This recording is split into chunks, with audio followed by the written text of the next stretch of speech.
Oke, kita lanjut lagi ya. Tadi masih ada satu pertanyaan lagi jadi ya. Satu pertanyaan yang belum terjawab dari Drisna. Sempat disimpankah tadi pertanyaannya yang dari Trisna kelompok 1? Baik, kami akan mencoba menjawab pertanyaan dari Trisna Elnia. Pertanyaannya, kan di PION-nya ada metode penelitiannya. Mungkin boleh dijelaskan kenapa bisa memilih metode penelitian tersebut. Perusahaan memilih metode ISO 9001-2015 karena itu berisikan persyaratan-persyaratan yang harus dipenuhi dengan sebuah perusahaan atau organisasi dalam membentuk suatu quality management system.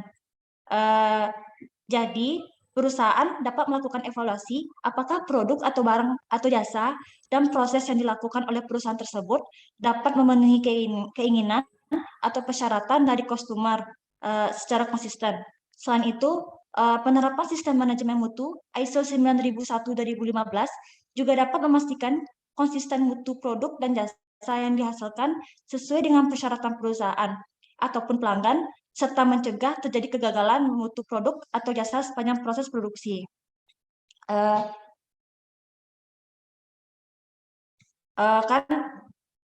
Dan metode ini sangat banyak digunakan di perusahaan-perusahaan.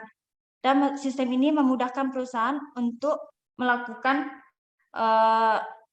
kemudahan dalam proses penginputan data. Bagaimana Kak Drisna, apakah sudah paham dengan jawaban dari kelompok 2? Baik, terima kasih Kak Mita. Cukup.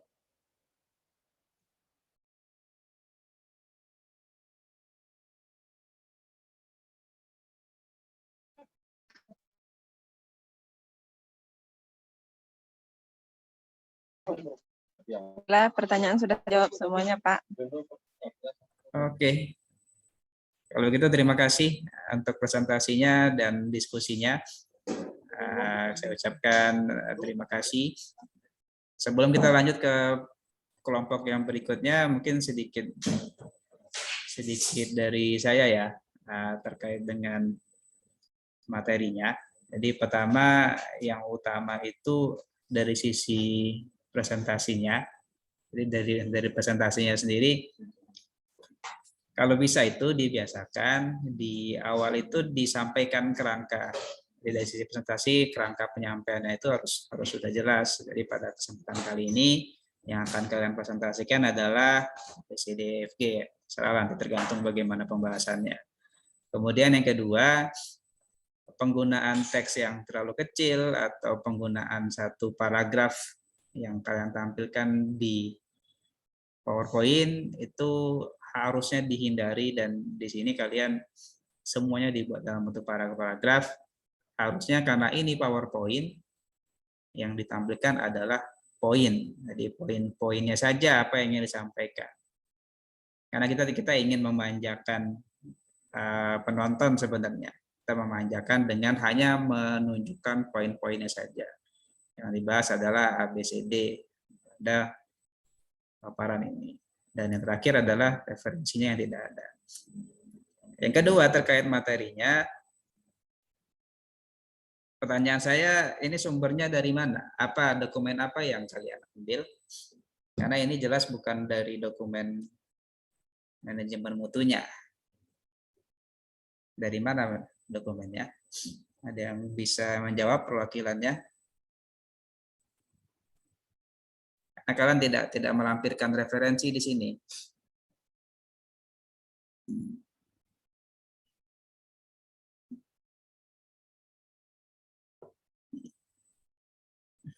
Halo?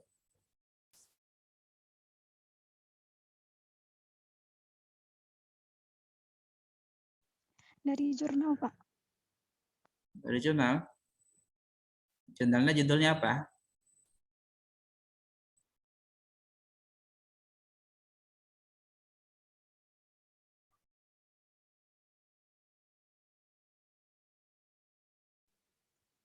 Judulnya Pak, Iya, judulnya apa? Dari jurnal kan?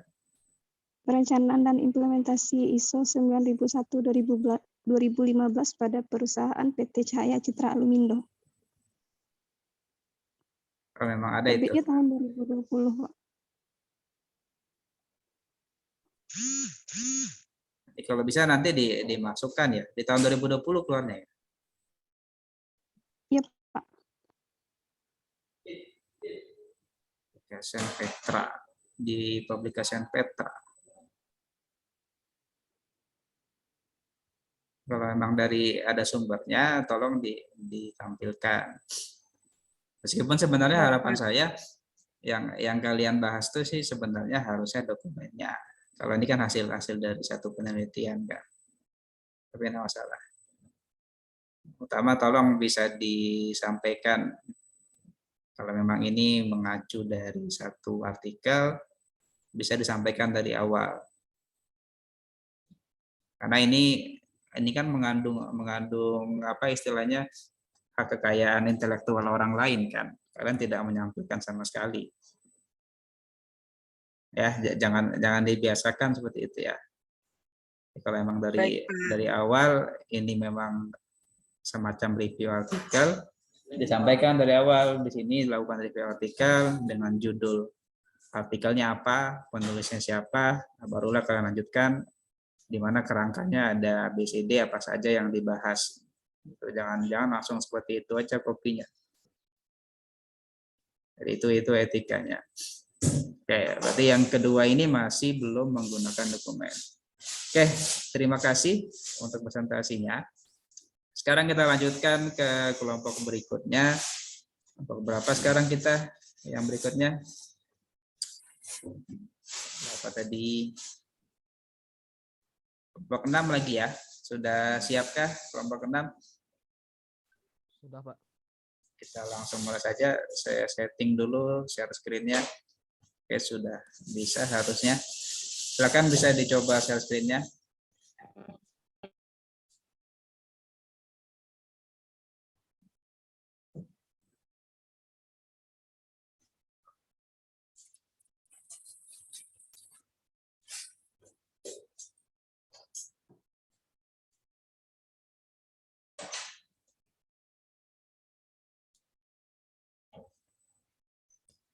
Sudah terlihat, Pak. Oke, sudah. Jangan lupa yang anggota kelompok lain yang tidak presentasi bisa dikirim ke chat atau ke grup WhatsApp ya, biar bisa dilihat oleh yang lain. Silakan dimulai presentasinya.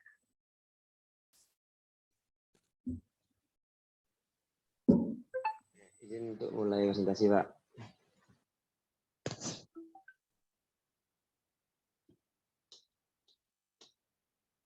Baiklah, Assalamualaikum warahmatullahi wabarakatuh. Waalaikumsalam. Waalaikumsalam warahmatullahi wabarakatuh.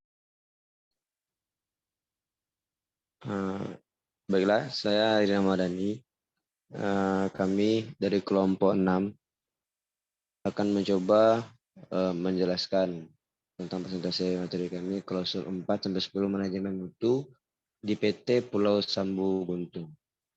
Ini kelompok 6, kami terdiri dari 4 orang anggota. Ada saya sendiri, Irina Madani, yang kedua Muhammad Rizky, ketiga Ardanus, dan keempat Triwahyudi. Oke, mungkin untuk pertama langsung saya jelaskan sedikit. Yang pertama itu ada klausul 4. Klausul 4 yaitu tentang konteks organisasi yang terdiri dari beberapa subklausul. Di klausul 4 ini ada klausul 4 itu 1 yang berisikan memahami organisasi dan konteksnya. Salah satu aspek adalah budaya dari PT PGS 5S, yaitu Seiri, Toringkas, Seiketsu, Perawat, atau Shitsuke, Rajin, Seiso, Rapi, Seiso, Resek. Visi PT PSG adalah kami bertekad untuk menjadikan produk-produk PT PSG sebagai standar mutu dunia. Misi PT PSG adalah kami bertekad untuk meningkatkan kesejahteraan ekonomi dan hidup yang bermutu bagi seluruh pihak terkait. Dan klausul 4.2 memahami kebutuhan dan harapan pihak yang berkepentingan, yaitu kebutuhan seperti HP, air minum akses, dan jalan raya dengan harapan semua dapat terpenuhi secara maksimal. Terutama untuk jalan raya karena jalan masih menggunakan tempurung kelapa yang ketika hujan akan becek dan membuat tidak nyaman.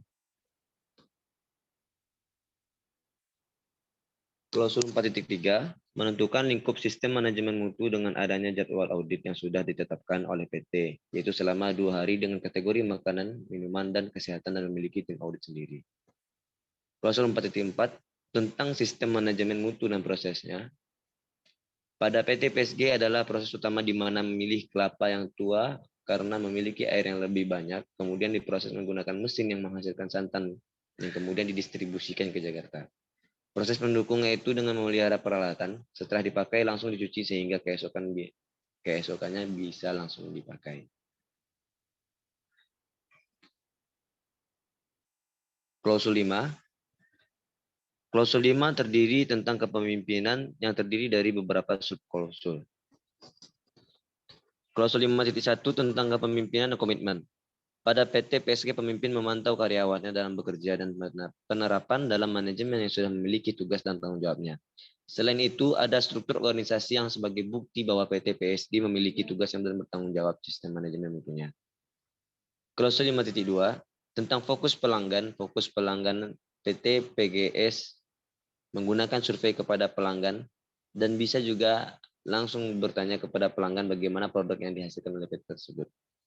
Klausul 5.2.1 tentang mengembangkan kebijakan mutu. Adapun kebijakan mutu PT PGS adalah produksi dan pelayanan pengiriman pelayanan bermutu untuk kepuasan pelanggan. Total komitmen dalam implementasi ISO, peninjauan dan kesesuaian, keefektifan kebijakan mutu, dan giat membangun pola pikir mutu. Terbukti di setiap departemen ada di kebijakan mutu.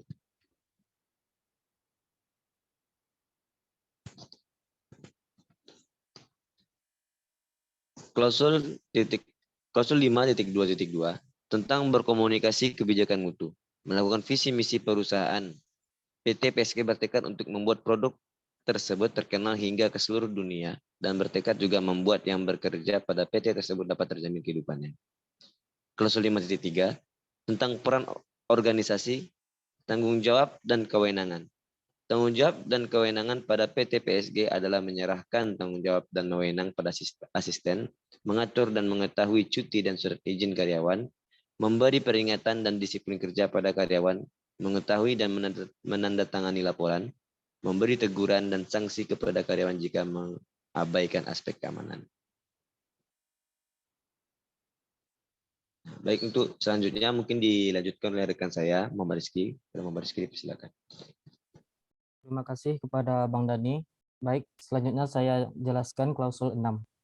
Klausul 6 adalah tentang perencanaan yang terdiri dari beberapa subklausul. Klausul 6.1 tentang tindakan untuk mengatasi risiko dan peluang. Untuk mengatasi risiko dan peluang, PT PSG menggunakan analisis tulang ikan. Selanjutnya, klausul 6.2 tentang sasaran mutu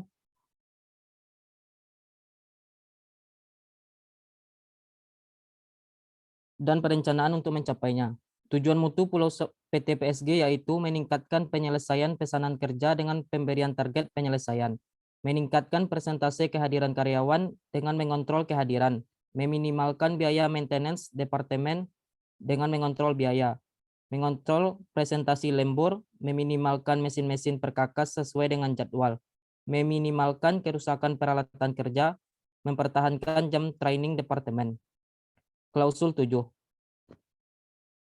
adalah tentang pendukung yang terdiri dari beberapa subklausul. Klausul 7.1.1 tentang sumber daya manusia. PT PSG menyediakan dan mengelola sumber daya manusia. Karyawan yang ditunjuk memiliki kompetensi yang memadai atas tugas dan tanggung jawabnya dan meningkatkan kemampuan dan keahlian melalui pelatihan, workshop, dan seminar. Klausul 7.1.3 tentang infrastruktur. PT PSG memiliki mes yang diperuntukkan karyawan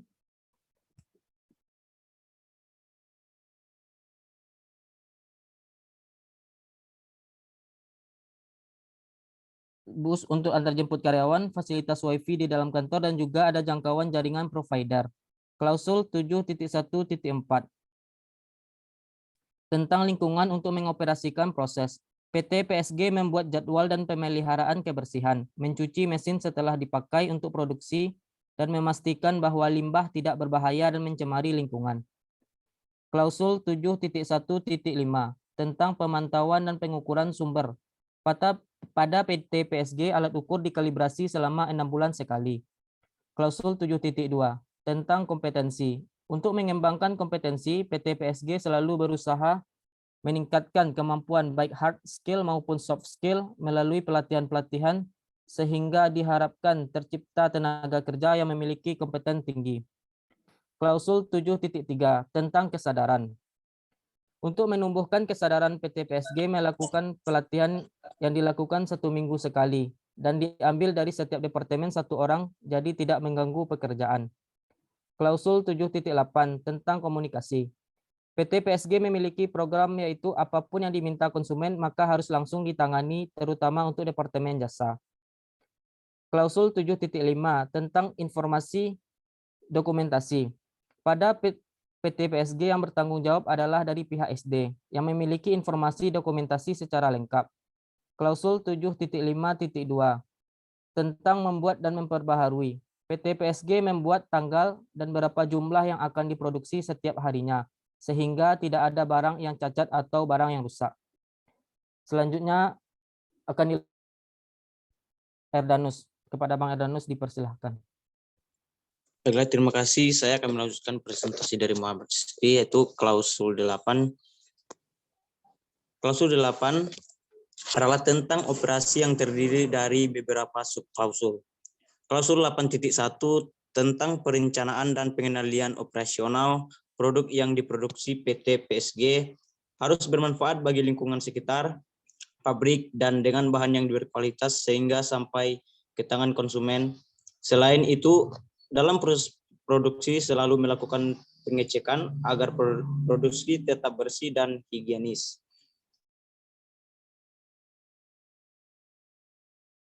Layanan. Pada PT PSG, setiap tahapan proses dilakukan sertifikasi dan validasi oleh setiap departemen, sehingga jika terjadi ketidaksesuaian dan ditelusuri apa penyebabnya. Klausul 8.2.1 tentang komunikasi pelanggan menggunakan iklan dan promosi. Zaman sekarang yang serba praktis, maka komunikasi juga dengan cara SMS, pengaduan, dan kuesioner.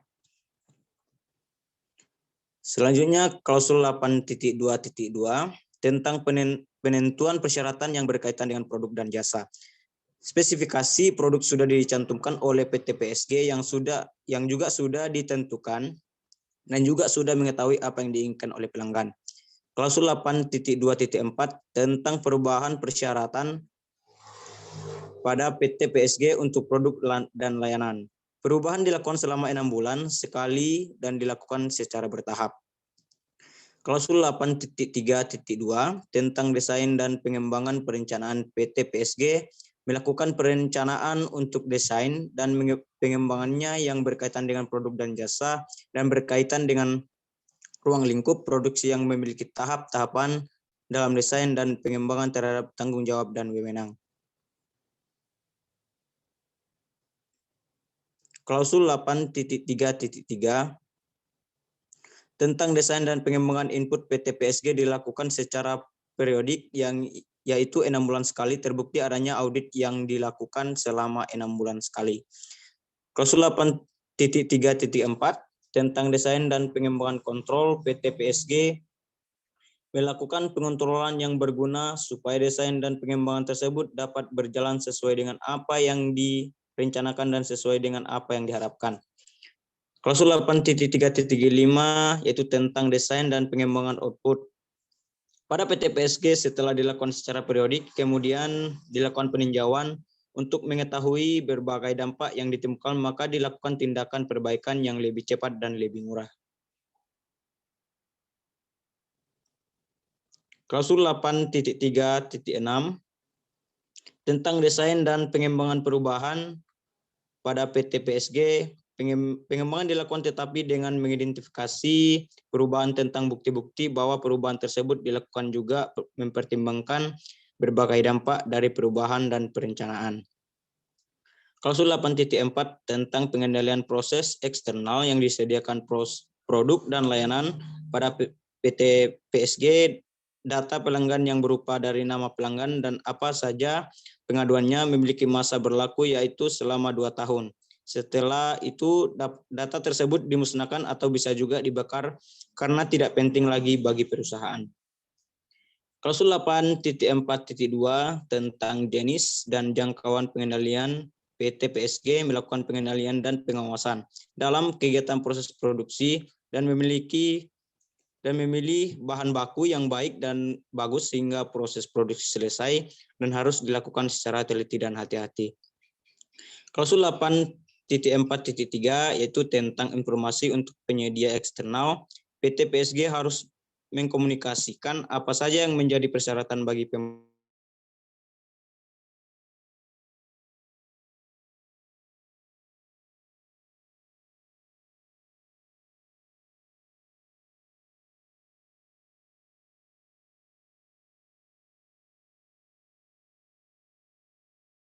masuk dan harus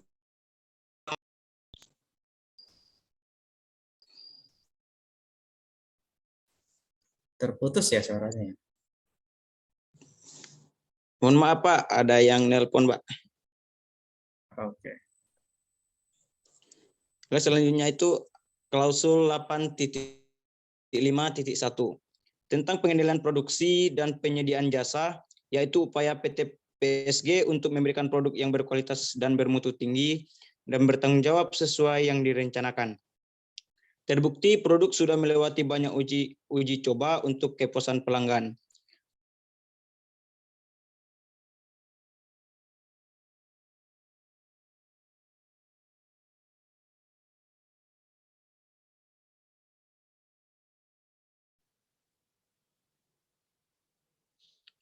Proses produksi yang di PSG yaitu mulai dari bahan mentah hingga barang jadi yang kemudian sampailah ke tangan konsumen. Klausul 8.5.3 tentang properti milik pelanggan dan penyedia eksternal. Properti milik pelanggan berupa nama dan umur mereka yang kemudian apa saja masalah yang dihadapi dan bagaimana cara mengatasi masalah tersebut. Adanya kotak saran dan SMS pengaduan merupakan bukti bahwa PT memiliki data pelanggan. Klausul tentang 8.5.4 yaitu pengawetan. PT PSG melakukan pengawetan tetapi sesuai dengan prosedur yang sudah ditetapkan dan merupakan rahasia dari perusahaan itu sendiri.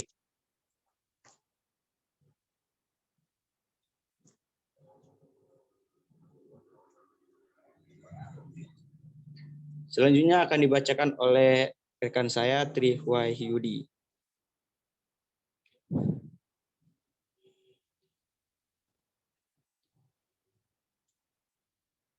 Silakan Tri Wahyudi. Ya Bang. Klausul 85.5 tentang kegiatan proses delivery yaitu kegiatan yang dilakukan dengan mengatur pesanan terlangsung ke tangan konsumen dan mengirimkan rel yang sudah bekerja sama terhadap perusahaan. Klausul 85.6 tentang pengendalian perubahan dengan cara menilai dan menilai kebahasan hasil mengurangkan sebelumnya bila tidak memenuhi persyaratan maka dilakukan tindak yang sesuai. Klausul 85.57 tentang pengendalian output tidak sesuai dengan pengendalian output yang tidak sesuai dengan PT PGS menghapus dan menghancurkan dan masa berlaku 2 tahun. Data rahasia berupa data pelanggan dan mengajukan bersifat rahasia. Klausul 9 adalah tentang evaluasi kerja yang terdiri dari beberapa subklausul. Klausul 9.1.2 tentang kepuasan pelanggan PT PSG melakukan kepuasan pelanggan dengan cara survei yang untuk mengetahui apakah produk yang ditawarkan sesuai dengan permintaan pelanggan yang disarankan pelanggan terhadap produk tersebut. Klausul 9.1.3 tentang analisis dan evaluasi pada PT PGS. Dianalisis bagaimana cara meningkatkan perjuangan produk dan supaya dapat bertahan dari siang produk yang berada di luar sana. Kemudian dievaluasi pada apa saja yang menjadikan hambatan dan kendala dalam menawarkan produk kepada pelanggan. Klausul 9.2 tentang audit internal. PT PGS melakukan audit selama 6 bulan sekali dan dilakukan oleh audit eksternal. Klausul 9.3.2 tentang masukan tinjauan manajemen. PT PGS melakukan tinjauan manajemen selama 6 bulan sekali yang biasanya dibahas adalah hasil audit, umpan balik dari pelanggan, kinerja proses dan kesesuaian dengan saran untuk perbaikan apabila terjadi ketidaksesuaian.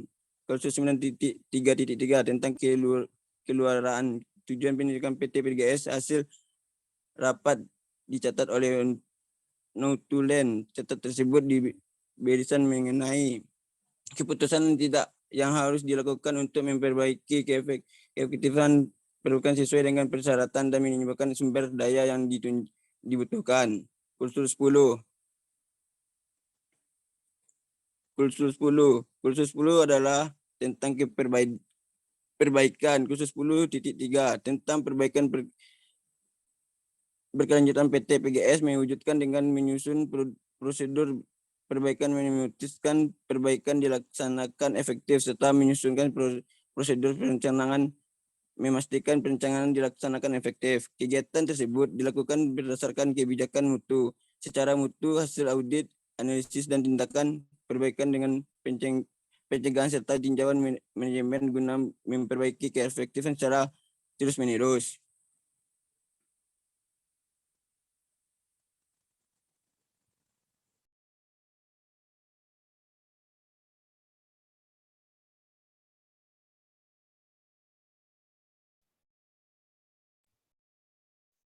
Oke, Baik, terima kasih untuk paparannya.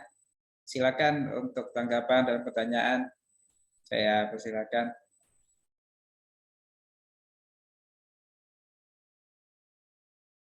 Ada, silakan. Baiklah, Assalamualaikum warahmatullahi wabarakatuh. Saya Wiradi Saputra ingin bertanya kepada kelompok 6. Dalam klausul yang sudah dijelaskan, apakah ada kekurangannya? Mungkin itu saja pertanyaan dari saya, Pak. Terima kasih. Coba diulang lagi, Wira. Pertanyaannya, apakah dalam klausul yang sudah dijelaskan itu memiliki kekurangan atau tidak, Pak? Oh, kekurangan dari masing-masing klausalnya berarti. Iya, Pak. Bisa disebutkan satu-satu atau satu saja, Pak? Salah satu saja, Pak. Oke. Terima kasih. Masih ada lagi, silakan. Yang belum muncul dari tadi siapa nih? Wahyu, Willy, Geo, Muhammad Ikram, Rozi, Umi, Jadi Pangeran.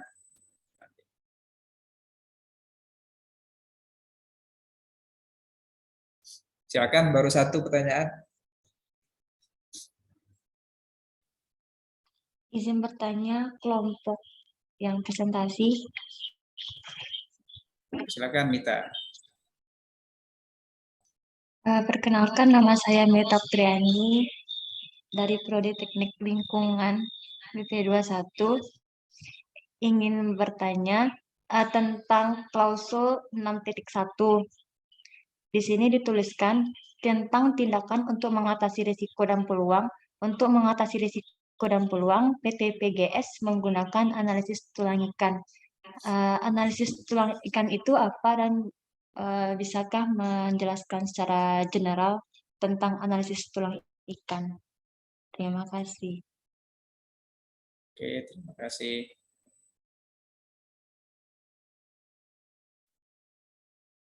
Satu lagi mungkin, apakah ada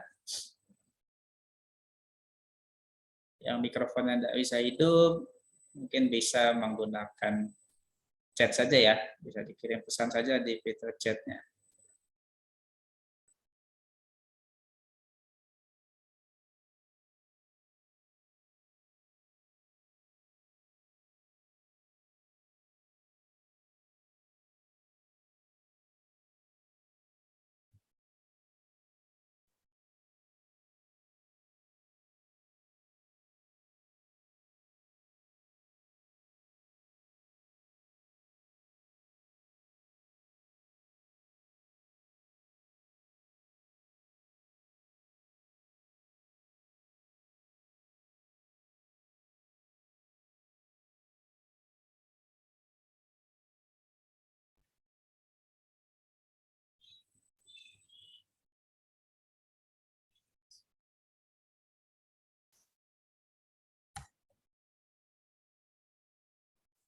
Silakan ya, mungkin 2 pertanyaan dulu.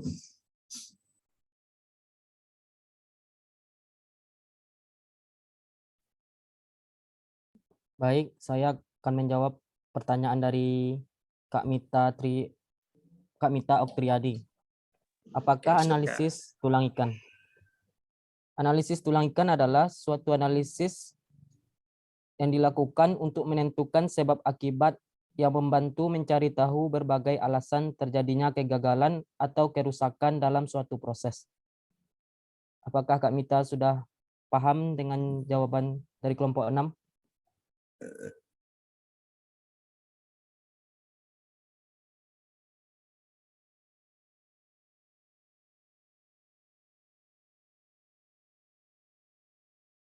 Gimana, Mita? Baik, Rizky, terima kasih.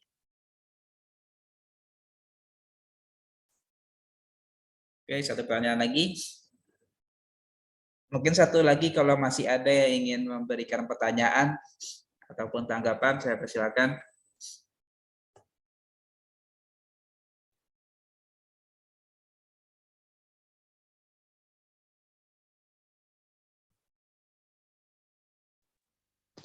Baik, saya akan coba menjawab pertanyaan dari Saudara Wira.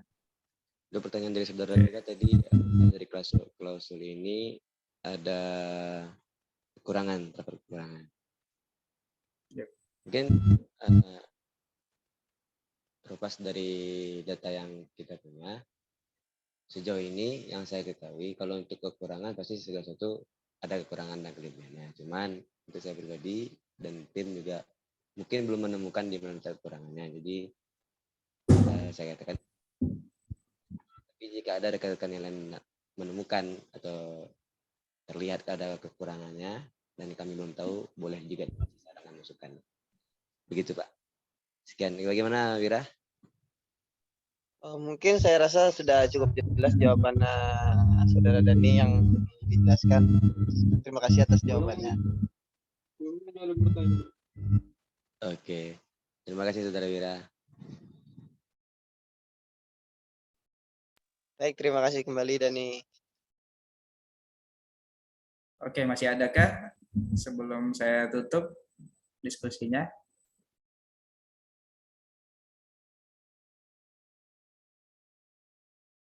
Saya lagi ya. Oke, setelah ini masih ada yang bisa untuk presentasi? Kelompok berapa lagi tadi yang siap setelah kelompok 6? 5, Pak. Kelompok 5 ya setiap ini ya. Mungkin Zoom ini kita tutup, baru nanti kita mulai.